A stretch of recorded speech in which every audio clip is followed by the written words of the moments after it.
तो ये जो पेपर है हमारा कानपुर यूनिवर्सिटी में BLLB सेकेंड सेमेस्टर का कॉन्टैक्ट का पेपर है, इसे हम संविदा विधि भी बोलते हैं। तो इसमें भी 3 खंड दिए गए हैं, खंड आ और खंड बा और खंड सा। तो खंड आ में प्रश्न संख्या 1 दिया गया है, जिसमें कुल 10 प्रश्न दिए गए हैं, ए से ले तक जे तक।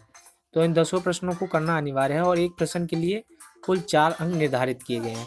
तो जो प्रश्न समझ में नहीं आ रहा होगा या साफ नहीं दिख रहा होगा तो मैं उसे रिपीट कर दूंगा या रीड कर दूंगा, और बाकी का आप क्वेश्चन जो है नोट कर लीजिएगा, और या फिर वीडियो को रोककर जो है स्क्रीनशॉट ले लीजिएगा।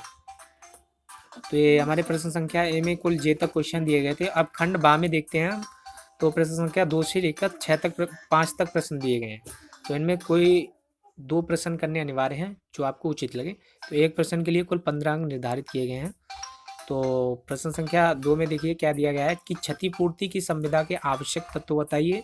क्षतिपूर्ति की संविदा में प्रतिग्रहीता के अधिकारों की व्याख्या कीजिए। और प्रश्न संख्या 3 में दिया गया है कि उपनिधान को समझाइए, इसके आवश्यक तत्व बताइए, कब एक उपनिधान गिरवी बन जाता है।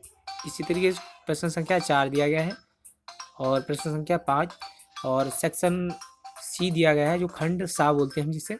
तो इसमें भी कुल 4 प्रश्न दिए गए हैं, जिनमें से कोई 2 प्रश्न करना अनिवार्य है।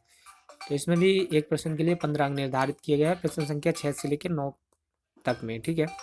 तो प्रश्न संख्या 6 में दिया गया है अभिकरण की संविदा को परिभाषित कीजिए, एक अभिकर्ता के व्यक्तिगत दायित्व की विवेचना कीजिए।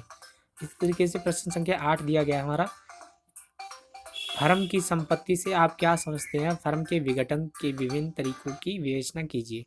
और प्रश्न संख्या 9 में दिया गया है माल विक्रय की संविदा के आवश्यक तत्वों को समझाइए, एक आदत विक्रेता से आप क्या समझते हैं, इसके अधिकारों की व्याख्या कीजिए। तो ये हमारे थे कुल 9 प्रश्न इस एग्जाम पेपर में।